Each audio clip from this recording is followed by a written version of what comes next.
आपकी इस ट्रस्ट में असहाय वृद्ध गरीबों की सेवा होती है फ्री। महाराज की जय हो। कहते हैं कि जैसे प्राणियों के शरीर में यदि मान लो किसी को बुखार आया है तो उसके अणु चारों ओर बिखरा करते हैं, बगल में बैठे वाले लोगों को भी प्रभावित करते हैं। या किसी को रोग है, यदि उसके पास कोई बैठ जाए तो वह रोग के कीटाणु भी उसे प्रभावित करने लगते हैं। ठीक इसी तरह से जो भगवान के भक्त होते हैं, साधु होते हैं, उनके पास जो बैठते हैं तो भगवान की कृपा उन्हें भी प्राप्त होती है, क्योंकि वो कृपावंत कहलाते हैं, सब पर कृपा करने वाले होते हैं। इसी तरह साधु संत हमेशा दूसरों पर दया करने के लिए, कृपा करने के लिए संसार में विचरण करते रहते हैं।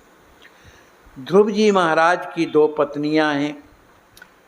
उनकी एक पत्नी जिनका नाम भ्रमी है, उनके दो पुत्र हुए, एक का नाम था कल्प और दूसरे का नाम था वत्सर।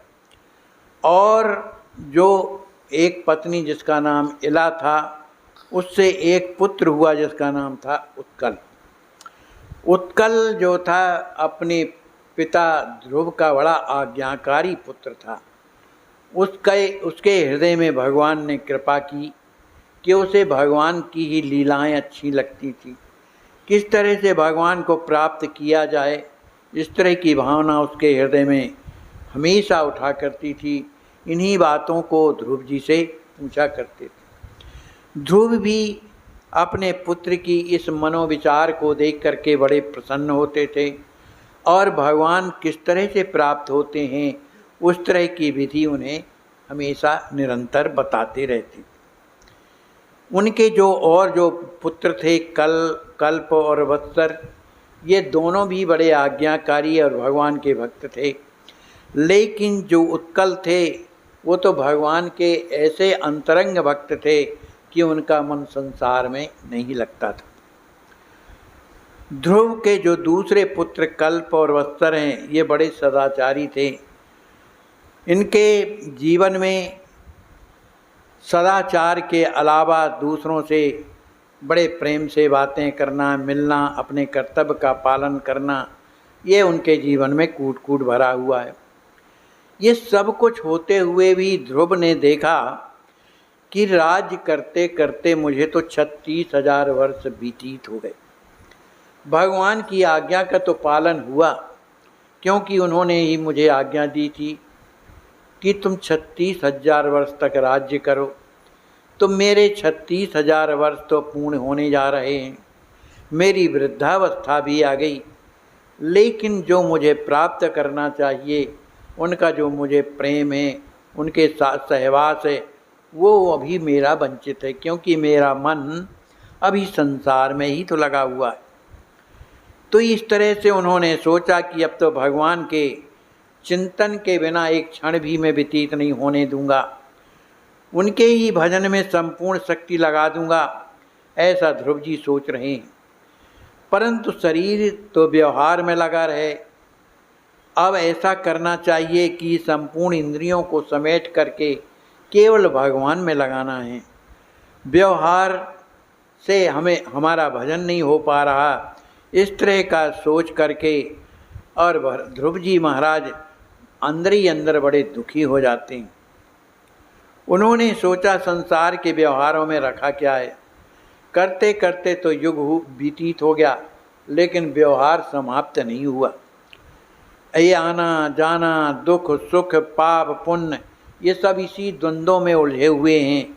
क्या जीवन का यही प्रयोजन है, यही करना चाहिए? ऐसा सोचते रहे ध्रुव जी। अंत में उन्होंने निश्चित कर लिया कि अब ऐसा साधन किया जाए, ऐसा भजन किया जाए जिससे भगवान की कृपा निरंतर बनी रहे।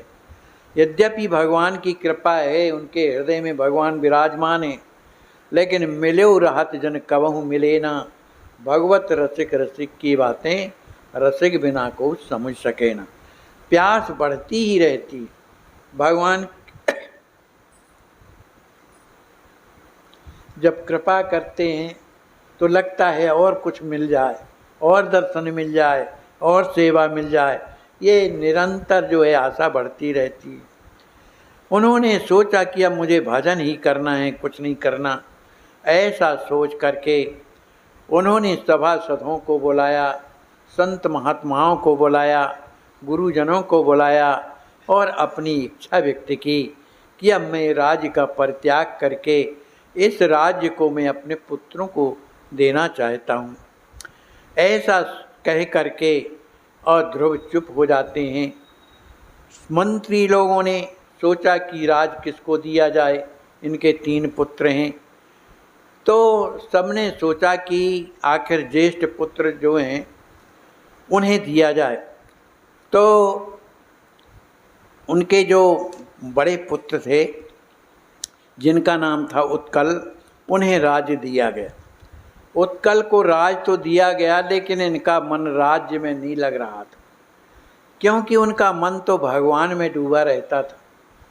उनका मन ये कार्य व्यवहार राजपाट में न लगने के कारण मंत्रियों को प्रसन्नता नहीं हुई कि राजकाज योग्य नहीं है। ऐसा सोच करके उन्होंने उत्कल से वह राज्य अलग करके उनके जो दूसरे पुत्र थे जिनका नाम वत्सर था, उसको माने राजा बना दिया। वे अपने पिता के समान बड़े ही दृढ़ निश्चयी और राजकाज करने में बड़े कुशल थे और राजकाज भली भांति से चलाने लगे। यह सब देख करके ध्रुव जी महाराज कि चलो अब राज की भी चिंता नहीं है, ध्रुव जी अपनी राजधानी को छोड़ करके विशालापुरी की ओर जाते हैं। विशालापुरी में पहुंच करके ध्रुव जी महाराज वहाँ स्नान वगैरह करते हैं और अपने प्राणों को रोककर, अपनी मनोवृत्तियों को रोककर भगवान के विराट रूप में लीन हो जाते हैं। थोड़ी देर के बाद उनके सामने भगवान का स्वरूप प्रकट हो गया। भगवान के दिव्य दर्शन करके आपको बड़ी प्रसन्नता होती है। उनके हृदय में प्रेम की धारा बहने लगी, आँखों से आनंद के आंसू बहने लगे, शरीर पुलकित हो गया, शरीर का बंधन टूट गया। अपने आप को भूल करके भजन स्वरूप भगवान में तन्मय हो गए। कुछ समय के बाद उन्हें ऐसा जान पड़ा, भजन करते थे विशालापुरी में रह करके, तो उन्हें ऐसा लगा कि जैसे आकाश में दूसरा चंद्रमा उदित हो गया हो, चारों दिशाओं में प्रकाश भर गया है और बड़ी ही मीठी मीठी ध्वनि उनके कानों में सुनाई दे रही है, मानो उन्हें भगवान का स्पर्श प्राप्त हो रहा है। इसी समय उन्हीं के सामने एक सुंदर दिव्य विमान पृथ्वी पर उतरता है। उन्होंने देखा कि वह विमान अत्यंत सुंदर है और बड़े ही सुंदर श्याम वर्ण के चतुर्भुज पीताम्बरधारी 2 पार्षद विमान पर बैठे हुए हैं। उनकी अवस्था किशोरावस्था है, आँखें कमल जैसे लग रही हैं, उनके शरीर में दिव्य आभूषण हैं, बड़े ही सुंदर लगते हैं। ध्रुव जी ने उन पार्षदों को देख करके उठ करके प्रणाम करते हैं और हाथ जोड़ करके खड़े हो करके भगवान का नाम स्मरण करते हैं। उन्हें देखकर ध्रुव भगवान की स्मृति में और भी तल्लीन हो जाते हैं, क्योंकि भगवान के जो पार्षद भगवान के ही समान होते हैं, तो उनका दर्शन करके वो प्रेम में डूब जाते हैं। नम्रता से उनका शरीर मन सिर झुक जाता है। उन पार्षद जो 2 थे, उनमें एक का नाम था सुनंद, दूसरे का नाम था नंद। मुस्कुराते हुए ध्रुव के पास आते हैं और कहते हैं, हे ध्रुव, आपका कल्याण हो। तुमने 5 वर्ष की अवस्था में जिन भगवान का दर्शन किया है, हम उन्हीं प्रभु के ही पार्षद हैं। हम तुम्हें उन्हीं की आज्ञा से विष्णु पद ले जाने के लिए आए हैं, जो पद के लिए बड़े बड़े ज्ञानी योगी भी वो पद प्राप्त नहीं कर पाते हैं, उसके लिए साधनाएं करते हैं, लेकिन वह पद प्राप्त नहीं होता। अब तक जिस पद की प्राप्ति किसी को नहीं है, वह पद अब तुम्हें प्राप्त हो रहा है, इसलिए हम तुम्हें लेने के लिए आए हैं। इसलिए आप भगवान की आज्ञा को सिरोधार्य करके इस सिंहासन पर विराजमान हो जाओ। पार्षदों की वाणी को सुनकर ध्रुव ने पहले स्नान किया, नित्य कर्म किया, मुनियों को प्रणाम किया, उनसे आशीर्वाद लिया और विमान की परिक्रमा की, उसकी पूजा किया और पार्षदों की वंदना किया। फिर उस विमान पर विराजमान हो जाते हैं। उस समय जब विमान में विराजमान होने ही जा रहे थे, उसी समय काल आता है, मन उनकी मृत्यु, क्योंकि मृत्यु तो सबकी निश्चित है। वो आकर के खड़ी हो गई, कहने लगी, हे ध्रुव, आप बिना मुझे स्वीकार करे और कैसे ऊपर चले जाएंगे? मुझे आप स्वीकार करिए, नहीं तो प्रभु की मर्यादा भंग हो जाएगी। तो ध्रुव जी महाराज ने उस मृत्यु के सिर में अपना पैर रखते हुए उस विमान पर जाकर विराजमान हो गए।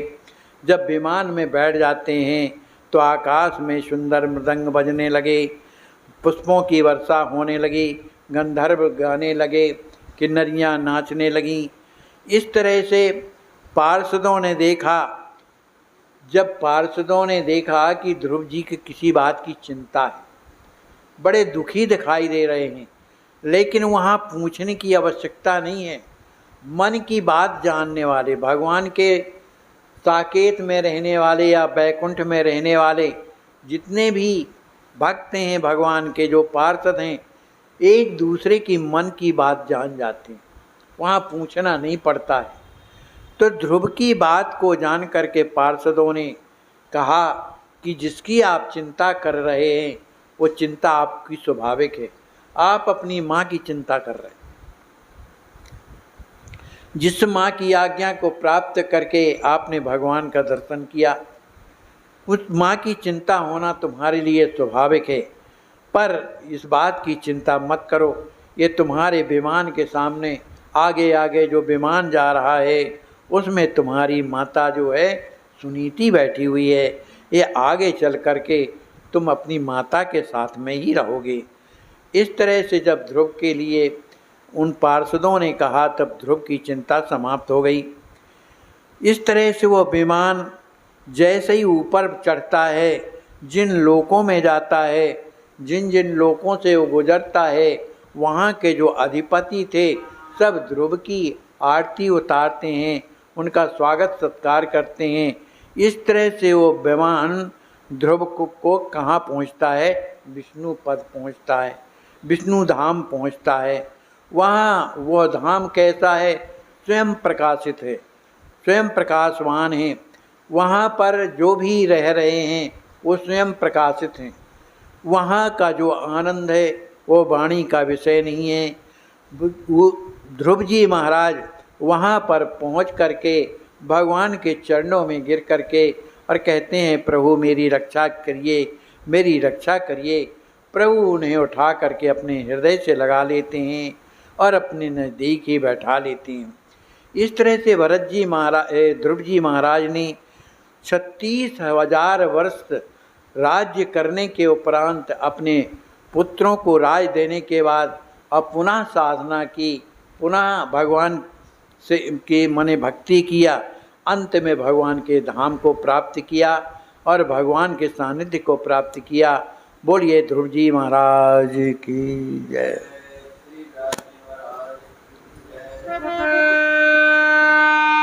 सीताराम सीताराम सीताराम जय श्री